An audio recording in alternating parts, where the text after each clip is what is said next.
Welcome to Nature Calls, Conversations from the Hudson Valley. Our team's goal is to present science-based information about gardening and all things nature in New York's Hudson Valley. Hosts Jean and Tim, along with team members Teresa and Linda, are Master Gardener volunteers for New York's Columbia and Greene Counties. So if you're interested in gardening or nature, or nuggets of information about what's happening outside your door, settle in. Enjoy the conversation. Whatever the season, we have something to say.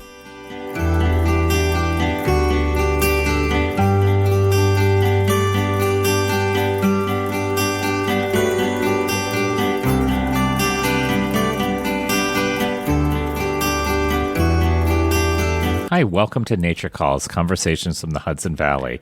Our guests today are Arva Berman-Merkin and Sarah Grinberg from Long Table Harvest. This is a great organization that gleans overstock from local farms and other food producers and redistributes it to local organizations. They're sharing with our neighbors in need. It is so cool. Welcome. I'd like to add my welcome. I'm Annie Skabinski. Hi, Tim Kennelty. Hey, Annie.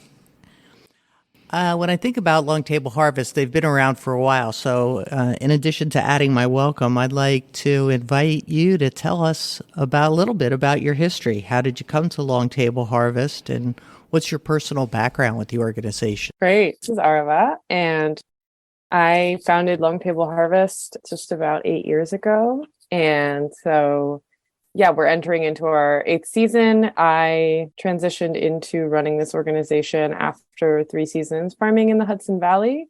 Prior to that, I had worked with a nonprofit involved in agriculture also in the Hudson Valley.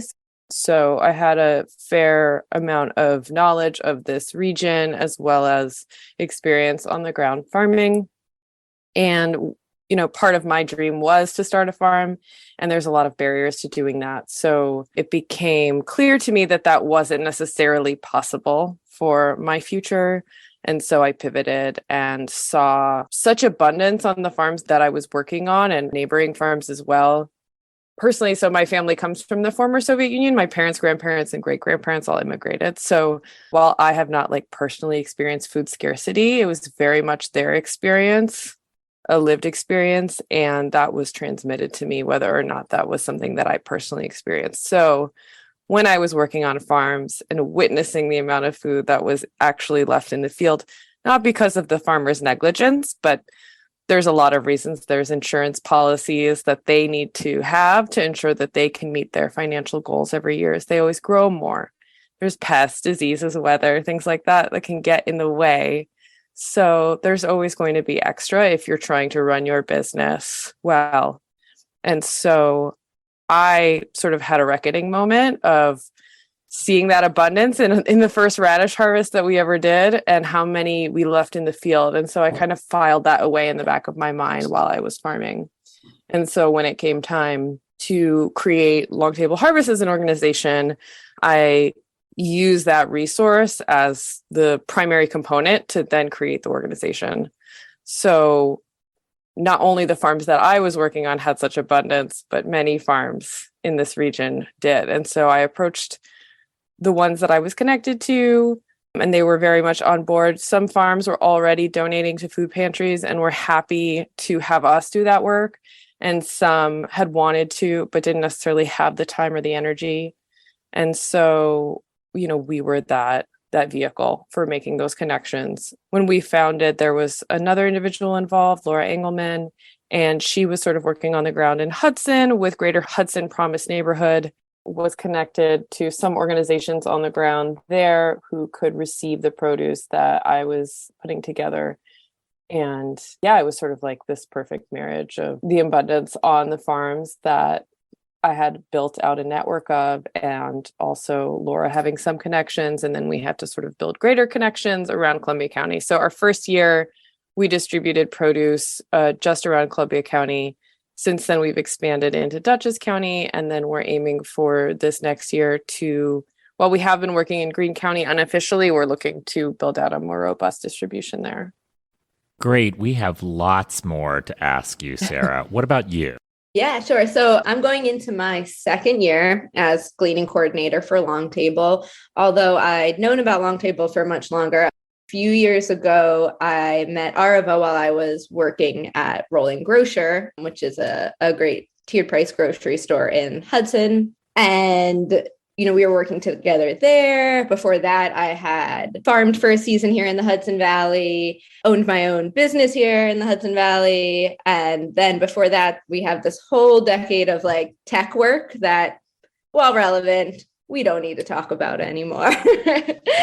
But I was just really attracted to the very simple and effective work that Long Table was doing. I think we see a lot of well-meaning organizations that kind of start out, that end up with incredibly complex or complicated structures. And what really appealed to me about Long Table is that Arva and everyone that started this up just saw abundance and need and connects those. And it's very simple, and you can do a lot with just that concept and with just one van and, and some good connections. So I really appreciated that. I'd done a little work with more global food system consulting stuff, which sounded really interesting and cool. And then I realized was just reading data and typing up reports 10,000 miles away or whatever from anyone that's affected, and probably something that would never have real impact. So doing work with Long Table, where you're physically picking up the produce and dropping it off with people that need it and can share it with the community, was incredibly appealing. I had the luxury of being a recipient. One of the organizations, I started the Athens Community Farm here over in Athens in 2021 with some of our neighbors. And we were lucky enough to be recipients of seedlings from the seedling program, which we will talk about, I know.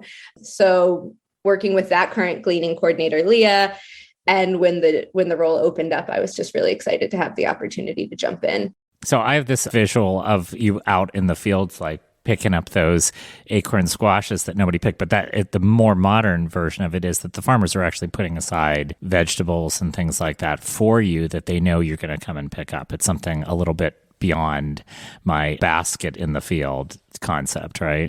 People definitely do that. And depending on where you are in each state, it kind of makes sense based on your agricultural makeup. So for us, we work with a lot of small and medium-sized farms. There's not a lot of orchards that we're working with. The bigger farms and the orchards are where it's really easy to go in the field and glean. And then you also really need to have a city nearby or a larger center to get that food out immediately. We're working in a rural area. So it's better for us to have a large variety of different kinds of food, which is what we end up getting. Rather than if you glean, you usually get one or two crops and you get a lot of those crops. We get a really nice assortment, and then we bring that to over 30 sites. We all got to know each other through the farms when I volunteered at Hardy Roots, and now through the Ghent Food Pantry connection that we have. I just want to say our clients at the pantry are very, very grateful. In follow-up to that, do you hear from other pantries? Do folks come in certain times of the week knowing that the fresh veggies will be there? Sure. I think what we found is that people are most excited about produce that they have a relationship with already. It's always exciting to bring a crate of something no one's ever seen before, and people can poke around and take one or two pieces of kohlrabi home or something like that. But what people really want is what they are comfortable seeing, what they've cooked before, or what their family has cooked for them. And of course, depending on who that is and where you are, that's an incredibly diverse array of vegetables. And so, that's why, going back to what Arava said, like having diversity is really key for us. But what we see, what people want typically are carrots, potatoes, onions, collards, and they can get excited about plenty of things, and purple top turnips and rutabaga sometimes, and because they have a personal attachment to that. And something that is really great about the way that Long Table operates is that the gleaning coordinator has the chance to develop relationships with each one of our distribution sites, along with our farm partners, of course, too. But so with the sites, so that we know what each pantry or community organization wants, what the people that go there are actually looking for, and then to the best of our ability can match that with what we're taking. We might find that there's a place in Millbrook or something that really loves lettuce and tomatoes as much as they can get all the time. And then somewhere in Hudson or out in Philmont that really wants turnips, collards, something like that. And depending on the season, of course, we can cater to that. And it somehow works out every week where everything goes to a place that needs it. There's sometimes on that in the middle of the day on a Tuesday where the van is full to capacity and I kind of turn around and can't imagine we'll find a space for all of it. But by 5 o'clock, that van is empty and everyone's always really excited. And it's great to see that go. And the farmers, too, are always incredibly fulfilled in a way to see that this produce gets used because a lot of work goes into growing it. And on a weekly basis, what does it look like in terms of variety? I know when I belong to a CSA, there's maybe 5 different vegetables or selections. What are you generally seeing in terms of distribution on a weekly basis? Yeah, definitely. And Arva, please jump in anytime. I know I'm stepping in here, but I would say at least over my last season, we probably see 20 to 30 varieties of things, if not more, coming through the van every day. We operate on Mondays and Tuesdays, and we're getting a lot of market excess. So it's, first good quality items just a day, things that didn't sell or didn't make it into a CSA share. But that's across, up to 30 different farms. So if one farm is giving you, 5 different things, while you might find similar things at other farms, you're probably getting a different variety at each one. So yeah, I would say, up to 20 to 30 different items. In our peak months, which are August and September, we get over 2,000 pounds a day of vegetables, which is pretty cool. And I think I did a quick numbers check. We had over 80 different varieties of produce come through in the last year. We get ours on Monday, and we share with the Chatham Pantry on Tuesday mornings. And I know Annie's a big baker and cook. I'm a baker, but I got kohlrabi one week at our CSA, and I thought, what do I do with kohlrabi? Do you have recipes that you give to folks when you have something that might be a little bit unusual, or even some kind of vegetable that people don't usually cook? Is that part of, in terms of how you prepare these different vegetables, is that part of what, people expect? Yeah, we've tried that out in the past. It seems like some folks are interested in that again, but generally we don't really interface with the pantry guests. So, our job is mostly just to drop the food off. And if there's additional support that we're asked of, we're happy to provide those resources. The regional food bank that we work with does offer educational courses, and they offer recipes and resources too. But one of the dynamics of the pantry is that we don't have a critical mass of people there at any given time, so we haven't been able to do something formal like hold a class. We're much more likely to pass out recipes.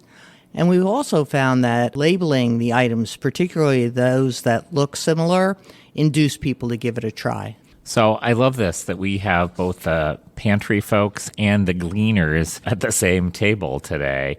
So that's really great. But let me just ask, is there any kind of government regulation of this? Are there standards, or do you basically take what the farmers have and you distribute it? Yeah, pretty much the latter. We don't interface with the government. We rely on the the Good Samaritan Act, which basically protects us in the event that someone were to get sick from the food we donated.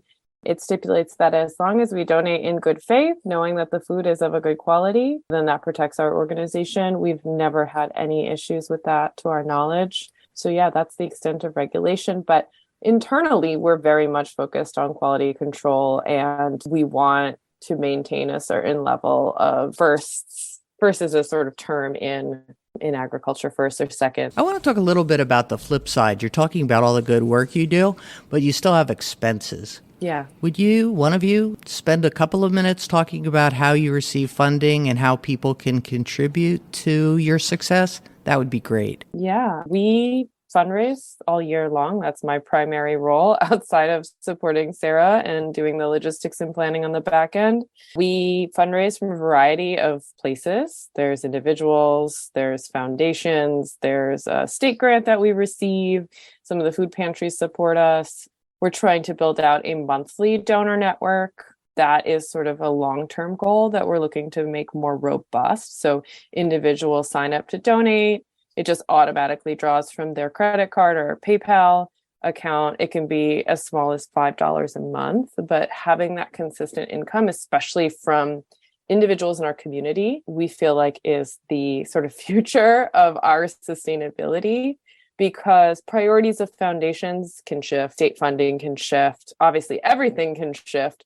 But when you have locals, people who live here are invested in seeing equity throughout this area. And with the growing disparity, it's becoming more and more of an issue. And I can talk about that more, but we think that individual investment is really a priority. And so if anyone is wanting to ever donate to us, they can go to our website. It's longtableharvest.org. There's a donate button, and it's really easy to either make a one-time donation or sign up monthly. And we'll include all of that in our show notes too. So if you're going to our website to listen to the podcast, we'll have all that information for folks. And I really encourage you to go and take a look. This is a great organization. I understand that from a gardener's point of view, from somebody who's gardening like me, you have a seedling program too. Tell us about that, because that's kind of exciting to get people really growing the food as well. Yeah, the seedling program started in 2020. And Arva, feel free to fill in any gaps here, because I didn't come around until last year. But it was started by the current gleaning coordinator, Leah. And it was really a pandemic response. From what I understand, we just started seeing that people didn't just need produce, because the volume of produce coming through was so inconsistent potentially, and no one was really felt secure that they had a constant supply, that people were starting to grow their own food and were much more interested in being self-sufficient in that respect. At the same time, there were farms, growers interested in that had excess seedlings in the same way that they had excess produce. And if you've seen a greenhouse, kind of after planting, you'll notice there's half trays, quarter trays left of almost anything as it goes in, because in the same way that you have to grow more than you need, you have to plant more than you need, because you never know what's going to happen between putting the seed in the soil and getting it into the dirt. So, Leah just started collecting excess, and then certain farms or growers would grow specifically for us, grow seedlings that they knew our kind of growing partners would be interested in, or the community organizations would be interested in. And we partnered with community gardens, groups like Grow Black Hudson and Hudson, that help individual families and households build their own vegetable patches in their backyards or front yards, or wherever you can grow, boxes on a porch kind of thing. So we've done that for 3 seasons now, and I think 75,000 individual plants have been shared out through that, which is pretty amazing. It is a really cool idea. And what we found this year was that the pantries were a great resource for people to pick up seedlings. The seedling program starts in April, so it's almost 2 months before we're really getting vegetables in that we can share. And so this is a really great way to support our pantry network early, and that patrons of these pantries were really interested in getting these. It was really, really well received. We talked about the produce itself, and now we've talked about the seedlings, but I know you've contacted the pantries at other times of the year with other products. Do you want to talk about meat and cheese? Yeah, sure. So produce is predominantly what we share during the growing season. But we also are lucky enough that we partner with dairy farms and meat producers, so that when they have an excess, they'll reach out to us and let us know, hey, I have a whole steer coming through, or, I have 500 pounds of chicken that we would like to donate. And that's usually, again, not as regular. They'll just call us in, and then I can go around, or Arva can call around and see who needs it. And, we use our same van and pack those crates full of frozen meat or dairy, milk and stuff too. So whatever it is, and wherever we can find it a good home. It follows the same concept that there's excess of high quality, safe, healthy, local product that just need to find a home. And that's what the support we can give. So let me just ask, is there like a slow time for you? I mean, in the winter time, are you still getting some kind of cool root vegetables? What's happening in the winter months? Yeah, we definitely do get, I would say, a lot of our meat donations throughout the off time or the non-growing season.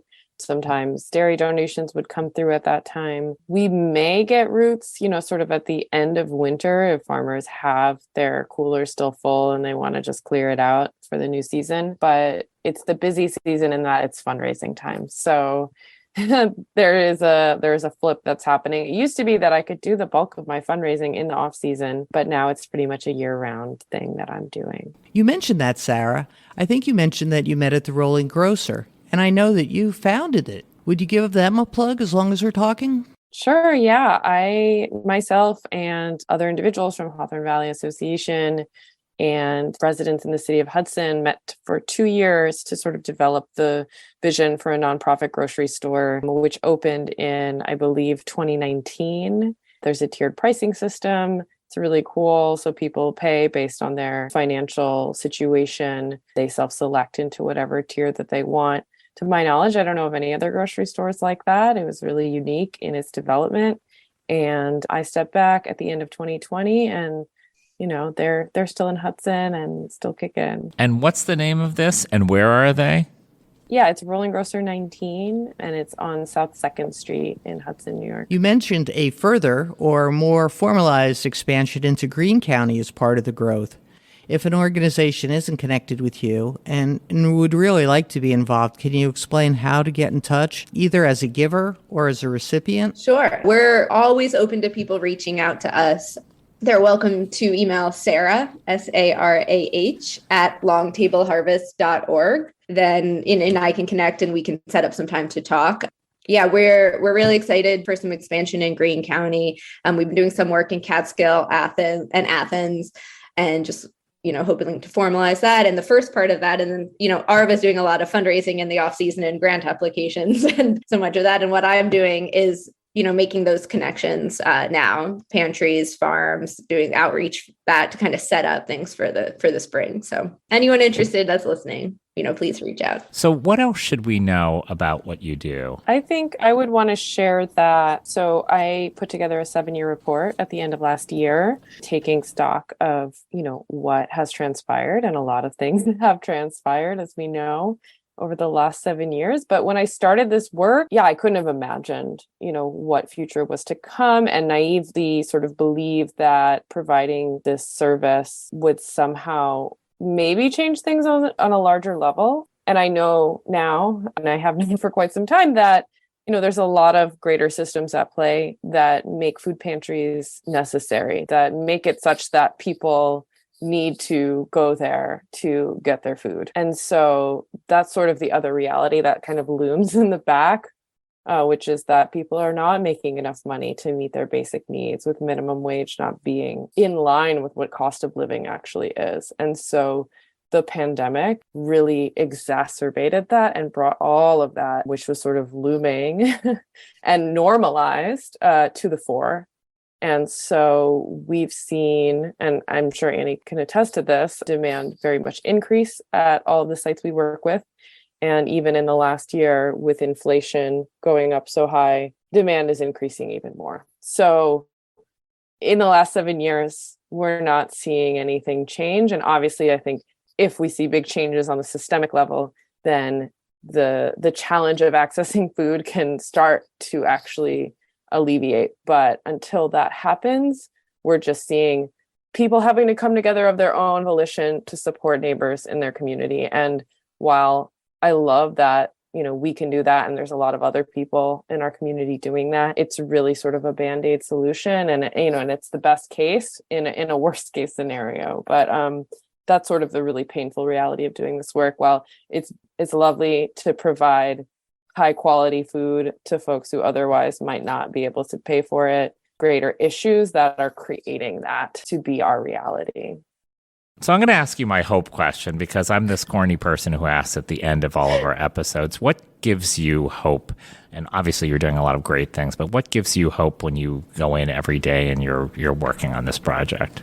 I mean, I just have to say that, what gives me hope, at least in the work that we do, is just that while we don't want everyone to have to rely on the generosity and time of their neighbors, everywhere I go, people are there and people are excited to help. The capacity and the desire to put time into community is abundant.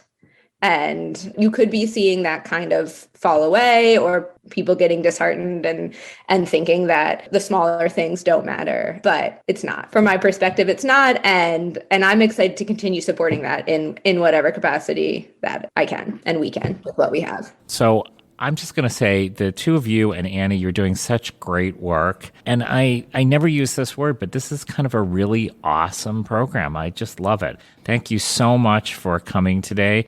And thank you so much for what you contribute to the community. We've really enjoyed talking to you.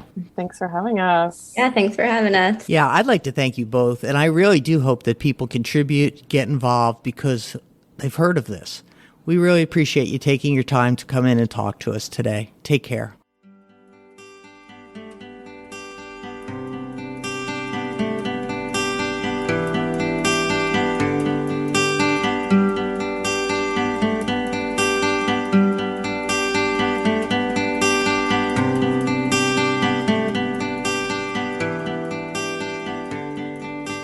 That concludes another episode of Nature Calls, Conversations from the Hudson Valley. We would like to thank Sandra Linnell and Devin Connolly from Cornell Cooperative Extension of Columbia and Greene Counties for production support.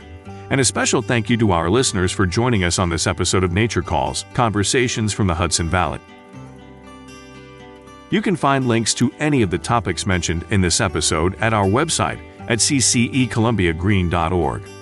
Comments and suggestions for future topics may be directed to us at columbiagreenmgb@cornell.edu or on the CCE Master Gardener Volunteers of Columbia and Greene Counties Facebook page. For more information about Cornell Cooperative Extension of Columbia and Greene Counties, visit our website at ccecolumbiagreen.org or visit us in Hudson or in Acre. Cornell Cooperative Extension provides equal programming and employment opportunities